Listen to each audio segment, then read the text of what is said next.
असत्य वचन ये हमारे लिए एक तरह से अशांति और दुख का कारण बनते हैं। पर्वाधिराज पर्युषण हमें शांति और आनंद का संदेश सौगात लेकर के आए। जैसे मैंने बीच में बताया था कि जैसे सांता क्लॉज होता है, वो आपके लिए क्रिसमस और क्रिश्चियनिटी के अनुसार, ईसाई परंपरा के अनुसार जैसे सौगातें ले आता है, ये पर्वाधिराज पर्युषण हमारे जैन आगमों के अनुसार, हमारे आचार्य परंपरा के अनुसार, हमारे पूर्वजों के अनुसार हमारे लिए शांति, आनंद और सुख की सौगात लेकर के आता है। तो ये शांति आनंद का मार्ग कौन सा है, ये शांति आनंद के बाधक तत्व क्या है, उसको यदि हम समझे तो निश्चित रूप से हमारे लिए ये पर्वाधिराज पर्युषण यादगार बन सकते हैं, हमारे लिए ये अविस्मरणीय बन सकते हैं, हमारे लिए जीवन पर्यंत एक पाथेय रूप बन सकते हैं। तो पहली बात है, हमें असत्य बोलने से बचना है। असत्य बोलने में क्या होता है? सजन इस झूठ के जरिए इज्जत में फर्क आता है, भरोसा ना गिने कोई, भरोसा ना गिने कोई, झूठ नमक से खारा है, सजन तुम झूठ मत बोलो, सजन तुम झूठ मत बोलो, साईं को साच प्यारा है, साईं को साच प्यारा है। जैन दिवाकर पूज्य चौथमल जी महाराज साहब की पंक्तियां जो पूज्य गुरुदेव ने हमें सिखाई थी, उन पंक्तियों में बड़ा सुंदर वर्णन, 2 लाइनों में काफी कुछ जो है वो जीवन का और आगमों का सार उन्होंने भर दिया। सज्जन इस झूठ के जरिए इज्जत में फर्क आता है। जिस व्यक्ति को झूठ बोलने की आदत हो, उसकी कहीं इज्जत नहीं रहती है। लोग अपनी स्वयं की बड़ाई हाँकने के लिए कई बार पता है कि ये बात होनी नहीं है, फिर भी झूठा आश्वासन दे देते हैं, फिर भी झूठा बोलकर लोगों को गुमराह करने की कोशिश करते हैं।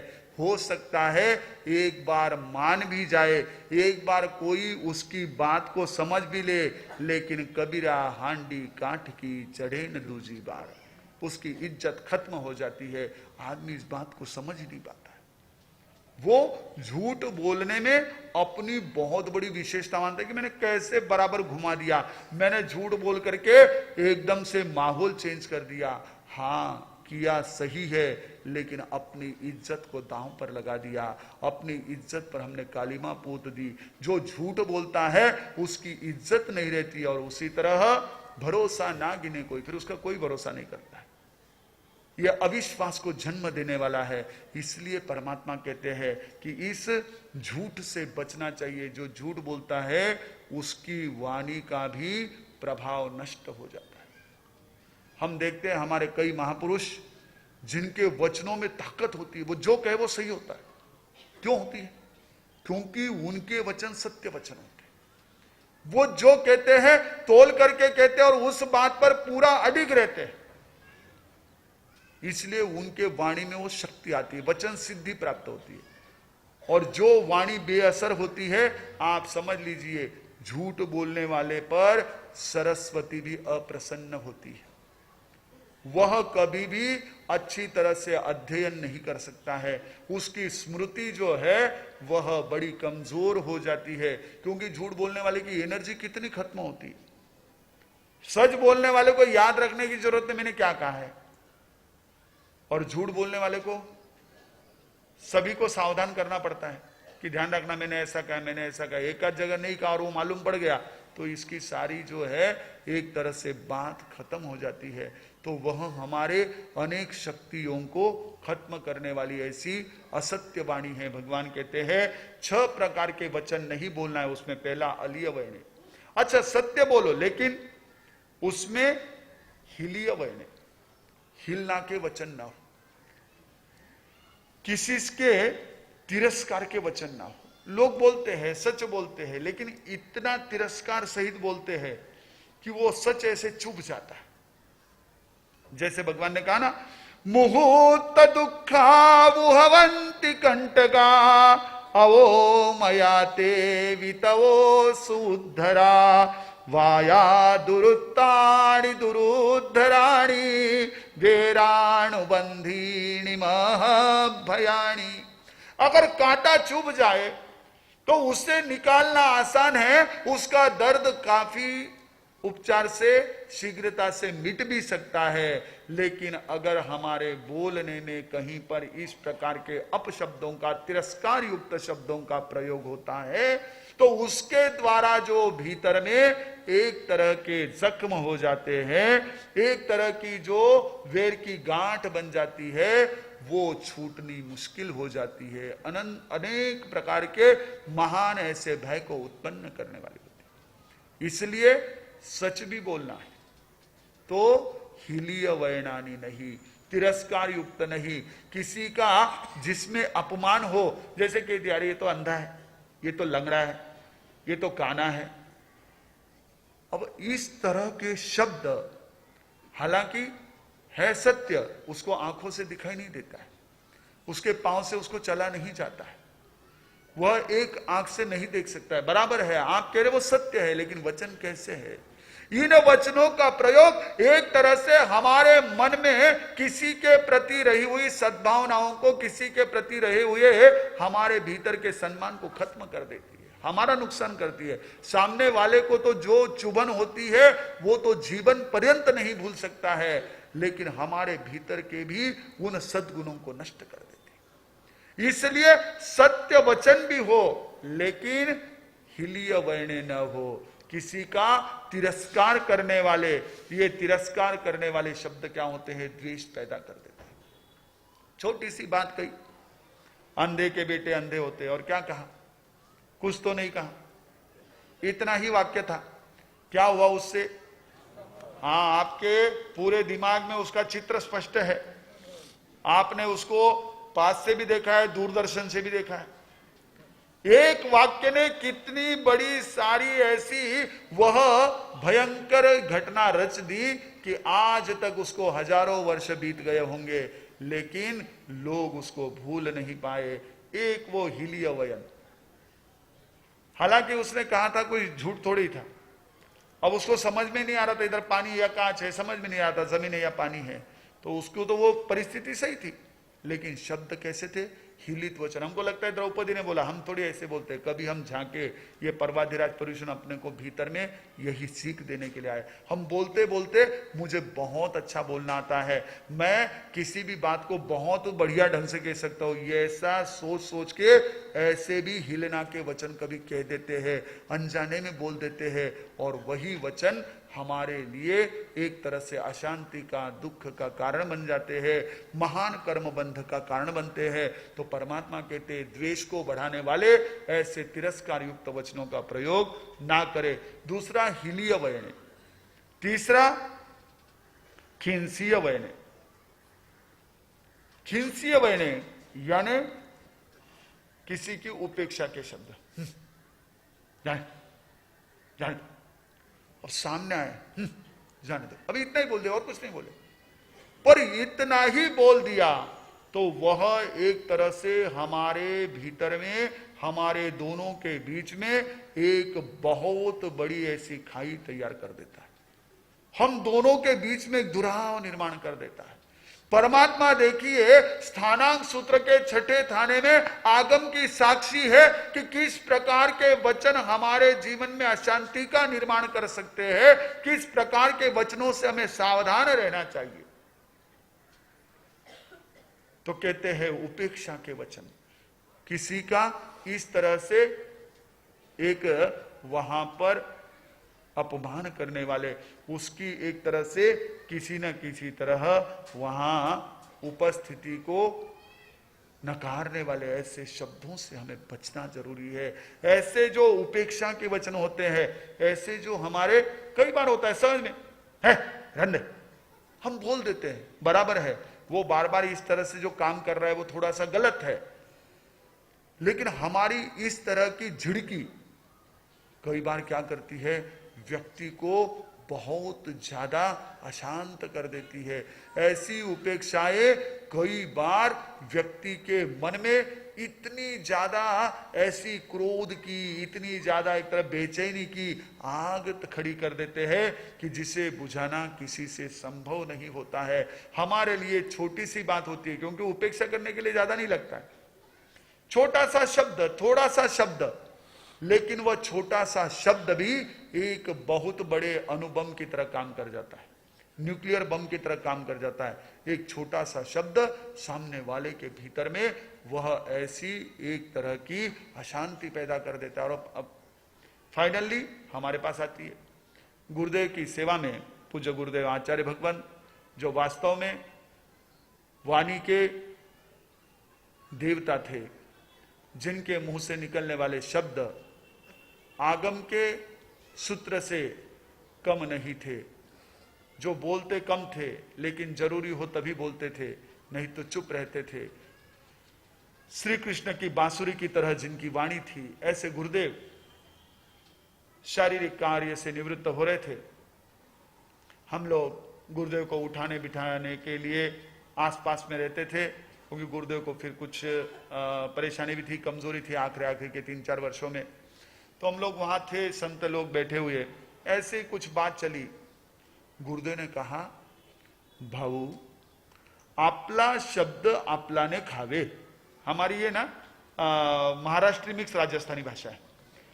जो यहाँ पर महाराष्ट्र की बहनें बहू सास बन करके हैं, जो पीहर महाराष्ट्र में रखती है, उनको ऐसे कुछ शब्द बहुत अच्छे लगते हैं कि महाराष्ट्री ने अपनी महाराष्ट्र की भी कुछ थोड़ी सी भाषा बोल दी, उनको भी अच्छा लगता है। और हमें भी अब वो संस्कार तो है ही, रहे तो उसी में है। तो गुरुदेव के वाक्य को मैं आपको कहूं, गुरुदेव कहते, एक ही वाक्य कहा, बहु आपला शब्द आपला ने खावे। अपने ही शब्द हमारे लिए कई बार गले की फांस बन जाते हैं, जिसका भावार्थ ये था। मैंने पूछा, गुरुदेव ऐसा कैसे, आपने ऐसा क्यों कहा? बोले, देख भाऊ, हम जिस समय बोलते हैं उस समय में हम किसी मूड में, किसी संदर्भ में कुछ शब्द कह देते हैं। अब वो शब्द घूम करके जब वापिस हमारे पास आते हैं, उस समय में हमारे ही लिए वे परेशानी का कारण बनते। मैंने ऐसा बोला था, ओ गलती हो गई, मुझे तो बोलना नहीं चाहिए था। शब्द पलट करके आते ही है। तो बोलते समय ही ऐसा बोलो कि जिससे रिएक्शन भी आए तो आपको गड़बड़ ना हो। जैसे किसी को एसिडिटी है तो उसके लिए क्या कहते हैं, उसने मीठा खाना चाहिए। क्यों? मीठे खाने से एसिडिटी तो सारी वह एसिड को एब्सॉर्ब करती है मिठाई, लेकिन अगर एसिडिटी में डकार भी आएगी तो कौन सी आएगी? मीठी आएगी। लहसुन खाया तो मिर्च खाया तो तीखी आएगी, मिठाई खाई तो मीठी डकार आएगी। तो वैसे ही हम जो शब्द बोलते हैं, वे शब्द हमारे लिए कई बार रिएक्शन के रूप में हमारी तरफ आ सकते हैं। इसलिए परमात्मा कहते हैं, पहला अलीय वर्णे, दूसरा हिलीय वर्णे, तीसरा खिंसीय वर्णे। छोटा सा उपेक्षा का भी शब्द हम बोल देते हैं, लेकिन वो सामने वाले के लिए एक तरह से आघात उत्पन्न कर सकता है। फिर चौथा कहा फरुस वर्णे, कठोर वचन ना बोल। एक शायर ने कहा, कुदरत को ना मंजूर है शक्ति जबान में। कुदरत को ना मंजूर है शक्ति जबान में, पैदा हुई न हड्डी इसलिए जबान में।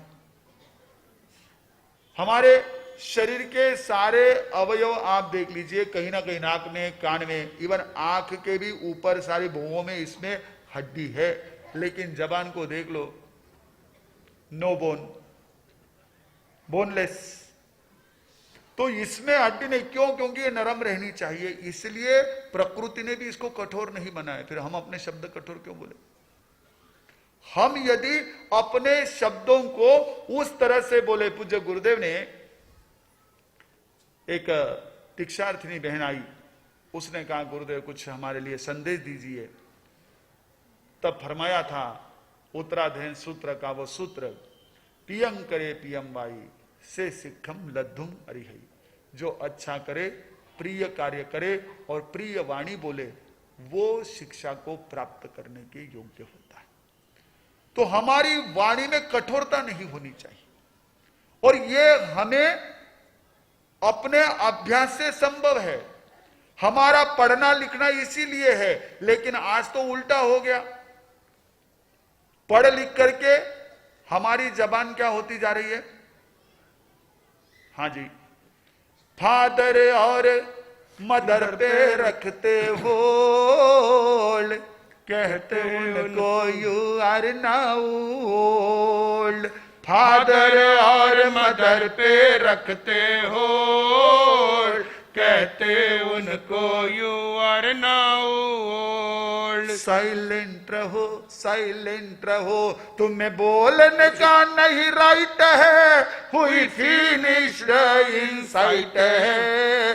हवा चली अब ऐसी है, ऐसी है, अब ऐसी है। अब ये ऐसी हवा चल रही है कि जितना उसको एक तरह से पढ़ लिख करके नॉलेज आ जाता है, पढ़ लिख करके वो एजुकेटेड हो जाता है, होशियार हो जाता है, उतना उतना उसकी भाषा में आप देखो कठोरता बढ़ती चली जाती है, कठोरता का भाव आता चला जाता है। जबकि आपके पढ़ने लिखने का उद्देश्य यही होता है कि हमारा व्यवहार, हमारी वाणी सॉफ्ट होती जाए।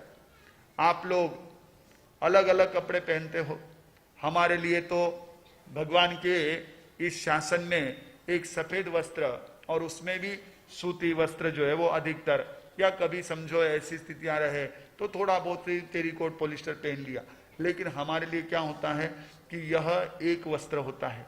आपके लिए कई प्रकार के वस्त्र उपलब्ध है। मुझे आप बताइए, जो सबसे महंगा कपड़ा होता है, आपको पूछने के बजाय बहनों को पूछो तो ज्यादा अच्छा है। अब आजकल जींस वाले हो तो उल्टा पुल्टा बोल दोगे, हाँ कहोगे रफ एंड टफ कपड़ा महंगा है। हाँ वो अभी क्या है, हम लोग बल्लारी जाकर के आ गए इसलिए समझ गए कुछ बातें। बहनों को पूछो, सबसे महंगी साड़ी जो रफ होती है वो होती है जो सॉफ्ट होती है। सबसे महंगी साड़ी सिल्क सॉफ्ट होता है या रफ होता है? जो सॉफ्ट होता है वो सबसे महंगा होता है। हमारे लिए देखिए मूल्यवान सॉफ्ट होना है, रफ तो कोई भी हो सकता है। पहले समय में ऐसा कहा जाता था कि जो अनपढ़ होते थे, मूर्ख होते थे, वो गंवार होते थे, उनकी भाषा कठोर होती थी। एक मजेदार बात याद आई, गुरुदेव की प्रिय कथा है, याद आ गए आपके साथ शेयर कर लो। बच्चे भी है, आज गणेश चतुर्थी की छुट्टी सेलिब्रेट कर रहे हैं, और अगर आप लोगों की मेहरबानी हो गई तो कल भी बेचारे संवत्सरी को पहुंच सकते हैं। नहीं तो आपको अगर उधर से स्कूल का डट्या होगा कि नहीं बच्चे एब्सेंट हो जाएंगे तो उनको पनिशमेंट होंगे, तो नहीं बेटा जाना पड़ेगा, क्या करे, नहीं बेटा जा। वो तो चलो ठीक है, अब जैसे आपकी व्यवस्था है, मैं उसमें कुछ नहीं कह सकता हूं। लेकिन आज तो बच्चे यहां हैं तो मैं बात कहूं कि कैसी एक कठोर वाणी जो होती है वो किस तरह से उज्जड़ गंवार व्यक्ति के मुंह से निकलती है। अगर पढ़ा लिखा व्यक्ति भी इस तरह की भाषा बोलता है तो मुझे लगता है शायद पहले समय में जो कहा जाता था उन पर भी लागू हो सकता है। छोड़ दीजिए बात, मैं कह रहा था 4 मित्र थे, चारों बेचारे अनपढ़ थे और थोड़े मूर्ख भी थे। अब वो चारों जो है सोचने लगे हम कुछ ऐसे ही बैठे रहेंगे तो हमारे खाने पीने के हाल होंगे, कुछ ना कुछ कमाई करे जाएं। तो अपने पास जो भी पूंजी थी साथ में लेकर के निकले, और रास्ते से जाते समय में बड़े शहर में जाना था, एक गांव के बाहर रुके।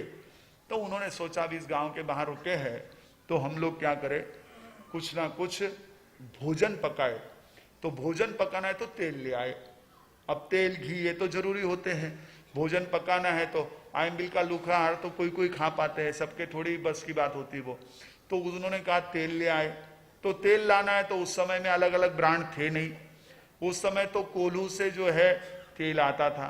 तो वो जहाँ कोल्हू चलता था, जहाँ तेल निकलता था, वहां जाना है तेल लाना है। तो इसीलिए जो है वो लोग अपने उनमें से एक ने कहा मैं जाकर के तेल ले आता हूँ। वो तेल अब लाए किसमें, उनके पास बर्तन भी नहीं थे। तो एक जो है वो ये होती है ना दिया जिसमें लगाते हैं, समई कहते हैं उसको हम लोग, आप लोग क्या कहते हैं पता नहीं, जो एक दिया होता है नंदादीप जैसा होता है। तो वो नंदादीप जिसमें ऐसी बड़ी एक उसकी जो है नीचे डंडी होती है, ऊपर में दिया जलाने का होता है, तो इसमें तेल लाएंगे, इतना तेल अपने को छौंका देने के लिए काफी है, सोच करके उन्होंने उसको लेकर के भेजा। एक मित्र गया। अब वो जब गया तेल लेने के लिए, तो पुराना जमाना था, लकड़ी के मकान थे, और वह जो है लकड़ी के मकान में अपना एक तरफ कोल्हू का वह लगा हुआ था सारा सिस्टम, और बैल वहां घूम रहा था, और जो तेली था, तेल निकालने वाला, तेल बेचने वाला, वो अपना कुछ ऐसे उसके उन तेल से सने कपड़ों में काम कर रहा था। अब वो भी थोड़ा मोटा ही था, तेल खाने वाले ही नहीं, शायद उस समय में बनाने वाले भी होंगे, तो वो भी थोड़ा मोटा ही था। अब वो मोटा था, अपना काम कर रहा था, फुर्ती बहुत थी। ये वहां गया, चारों में से एक मित्र, और वो देख करके हंसने लगा जोर जोर से, हा हा हा हा हा, काफी उसके हंसने की आवाज आने लगी। तो वो हंसने की आवाज सुन करके तेली ने कहा, क्या बात है, तू क्यों हंस रहा है? अब उसकी हंसी रुके ही नहीं। कई लोगों को होता है, हंसते भी है तो हंसना रुकता भी नहीं है, दूसरों को देख करके मजाक उड़ाना उनका एक शगुफा होता है, तो वो रुक ही नहीं रहा था। फिर आखिर थोड़ी देर बाद वो कुछ समय बीता, रुका, बोले क्या बात है, तुम क्यों हंस रहे हो? अरे बोले, मैं विचार कर रहा था, तुम इतने मोटे हो और दरवाजा इतना सकड़ा है, अगर कहीं तुम्हारी मौत हो गई तो तुमको बाहर निकालेंगे कैसे? इसने कहा, ये तो लगता है सुबह सुबह मेरा दिमाग खराब करना है। बोले, चल हट जा, यहां से चला जा, सुबह सुबह मेरा दिमाग चाटने का। अरे बोले, भाई तू नाराज क्यों हो रहा है, मैं तो कुछ माल लेना। बोले, कुछ माल नहीं मिलेगा, चल भाग जा। उसको भगा दिया वहां से। अब गांव था, एक ही दुकान थी, आज तरह हर गली में 10 दुकानें प्रत्येक माल की नहीं मिलती थी। अब आज तो कहीं भी जाओ, कोई भी देखो, हम छोटे थे तो हमारे गांव में मेडिकल मुश्किल से एक मिलता था। अभी अगर वहां पर इस समय नहीं जाना हुआ, पर कुछ वर्षों पूर्व गए थे तो 30-40 मेडिकल तो हो गए, और कितने बढ़ेंगे पता नहीं। तो अब तो वो काफी दुकानें आ गई। एक ही जना था, ये अपना वापिस लौट गया, और बड़ा मुंह छोटा सा किया हुआ, रुआ सा मुंह किया। बोले, क्या हो गया? अरे बोले, उसने तो मेरे को वहां से भगा दिया। बोले, क्या हुआ? अरे बोले, मैं उसको इतना मोटा था देख करके हंसने लगा, तो पहले तो नाराज हो गया, फिर मैंने कहा तो इतना मोटा है, तेरे को बाहर कैसे निकालेंगे? तो गुस्सा हो गया। बोले, मूर्ख, तेरे को समझता नहीं कैसे बोलना चाहिए, चल बैठ जा, मैं जाता हूँ। दूसरा मित्र गया। अब वो गया, उसने जाकर के वहां पर देखा तो उसको भी हंसी आने लगी। वो सब पहले का सुना हुआ था, इसको वो वैसे मोटा वगैरह देखा तो ये भी हंसने लगा। बोले, अब क्या हो गया, तुम क्यों हंस रहे हो? अरे बोले, वो मेरे पहले मित्र ने सोचा वो सही था। बोले, क्या सही था? बोले, तुम इतने मोटे हो कैसे बाहर निकाल सकते हो? लेकिन वो मूर्ख था, उसको नहीं समझता है, मरने के बाद तो काटा तो भी चल सकता है, तो टुकड़े करके निकालेंगे, उसमें कौन सी बड़ी बात है? ये तो कुछ भी सोच रहा है। इसने सोचा ये तो और भयंकर निकला। बोले, चल भाग जा। उसको वहां से बाहर निकाल दिया। अब तीसरा आया, तीसरे ने कहा, मैं जाता हूं। अब तीसरा आ गया। अब तीसरा आया, उसने वो भी देख करके हंसने लगा। बोले, क्यों हंस रहे हो? अरे बोले, वो सही में तुम तो तबीयत से बहुत मोटे ताजे हो, मुझे देख करके हंसी आने लगी। अच्छा, बोले, चलो क्या काम है? बोले, काम तो है, लेकिन मुझे ये हो रहा है, मेरे मूर्ख दोस्त कैसे मूर्ख थे, एक तो बोलता है कि कैसे बाहर निकालेंगे, दूसरा बोलता है काट के बाहर निकालेंगे, इनको कुछ समझता ही नहीं है। अब तुम्हारे पीछे है कौन देखने वाला? यही काम कर दो, तो यहीं पे तुमको फूंक देंगे तो काम हो जाएगा। बोला, अरे तू मूर्ख, कुछ भी बोलता है। बोले, सुबह सुबह अभद्र बोलता है। उसको रवाना कर दिया। अब ये तीनों वहां से जाने के बाद में बड़े परेशान कि भाई अभी हमारा तेल तो लाया नहीं, कैसे करेंगे, क्या करेंगे? चौथे ने कहा, तुम तीनों मूर्ख हो, मैं जाता हूं, मैं ले आता हूं। अब चौथा गया, बिल्कुल हंसा नहीं, बोला नहीं, कुछ नहीं, गया वहां पर। बोले, भाई साहब, मुझे तेल चाहिए। बोले, कितना तेल चाहिए? बोले, जो भी होगा। उसने 50 ग्राम, 60 ग्राम, 100 ग्राम, जितना उसमें मा सकता था, समा सकता था, उसने मांग लिया। बोले, ठीक है, इतना तेल दे दिया। अब उतना देने के बाद में थोड़ा सा उसके देने वाले पात्र में बच गया, तेली के पात्र में थोड़ा सा तेल बच गया। उसने कहा, थोड़ा सा बचा, ये कहां दूं? अरे बोले, इसमें कौन सी बड़ी बात है? उसने उसको नंदादीप को उलट दिया। बोले, पीछे दे दे। अब वो ऊपर वाला सारा नीचे डुल गया, इसको ध्यान ही नहीं। लेकर के पहुंचा, दोस्तों ने कहा, ले आया तेल? बोले, हाँ हाँ ले आया, मैं तुम्हारी तरह मूर्ख थोड़ी हूं। अरे बोले, कहां है? बोले, देखो। अरे बोले, इतना सा तेल है? बोले, इधर भी है।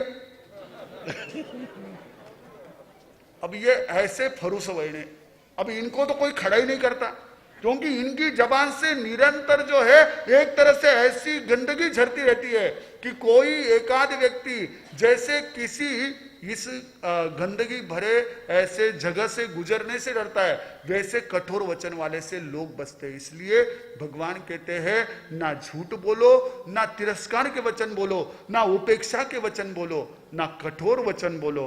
और पांचवा गारथ्य वैने, अज्ञानता पूर्ण बोलना नहीं चाहिए, बिना सोचे समझे बोलना नहीं चाहिए, अविचार पूर्वक नहीं बोलना चाहिए। हमारे साधु के दूसरे महाव्रत में पहला जो हमारा अतिचार है वो यही है, विचार करें बोलो, बिना विचारे बोलो नहीं। अगर हमें उस अतिचार को यह नहीं है, हमारे जो उसमें बताए गए कि ये 5 भावनाएं जो है, तो पहली भावना हमारी है कि विचार करके बोलना, बिना विचारे नहीं बोलना। क्योंकि बिना विचारे अगर बोले तो वह अनेक प्रकार की, कई प्रकार की समस्याओं को अपने लिए खड़ा कर लेता है। हम तो ऐसे भाग्यशाली है, पुण्यवानी लाया तो कितनी सीधी मिल गई काया, हो टेढ़ी काया देख पशु की, तू ये समझ न पाया। तूने वाणी को है पाया, उसे बोलना न आया, तेरी वाणी ने बता दे कितने लोगों को दुखाया, पशु और मानव के हो, पशु और मानव के भेद का चिंतन कर दे। ज्ञानवान होते वे ही मानवी, नाम रटे सांस लेते लेते। तो पांचवा जो है वो है कि हमारी वाणी अविचार वाली न हो, विचार पूर्वक बोले। हम बहुत पुण्यशाली है, ये सीधी काया मिली हमें, इस तरह से विविध प्रकार के शब्दों को बोलने की क्षमता मिली। आप कुत्ते को देखो भौं भौं करेगा, गधे को देखो ढेचू ढेचू करेगा, सिंह इतना बलिष्ठ प्राणी सिर्फ गुर्राएगा, रोरिंग करेगा। मात्र मानव है कि इसके पास ये क्षमता है, तो वह अविचार पूर्वक बोलना टाले। और छठी बात, सबसे आखिरी बात लेकिन महत्वपूर्ण बात भगवान ने कही है, जिसके लिए कल हमें संकल्पबद्ध होना है। अविभूषितम वा उदीरितये, जो झगड़ा शांत हो गया उसको खड़ा नहीं करना। हमारी आदत होती है, कई पुरानी बातें हम पूरा वापस याद दिला देते हैं, गड़े मुर्दे उखाड़ने लगते हैं। भगवान कहते हैं ये सबसे महत्वपूर्ण बात है कि जो व्यक्ति शांति को चाहता है, जो व्यक्ति कर्म बंधन से बचना चाहता है, जो व्यक्ति अपने कर्मों की निर्जरा करना चाहता है, वो अविवोस्यवियम्बा उदीरित, जो झगड़ा शांत हो गया है उसको खड़ा ना करे। वह जो है हो गया हो गया, जैसे बीत गया वह हमारे हाथ में नहीं, वैसे ही हो गया। अब वो कुछ स्थितियां थी, उनको याद करके, उनको याद दिला करके हम अपने जीवन को अशांत ना करें। हमें तो ये संकल्प करना है, ओ मीठा मीठा सबसे बोलना, ओ मीठा मीठा सबसे बोलना, है प्रेम रस सब में घोलना, है प्रेम रस सब में घोलना। कटु वचनों को तुम भूल जाना, जाना गुरुवर का यही कहना, हो गुरुवर का यही कहना। मिलजुल के प्यार से रहना, रहना गुरुवर का यही कहना। सदा झरनों के जैसे ही बहना, बहना गुरुवर का यही कहना, हो गुरुवर का यही कहना। कहना। आप कहेंगे हमारे साहब क्या नहीं बोलना, क्या नहीं बोलना।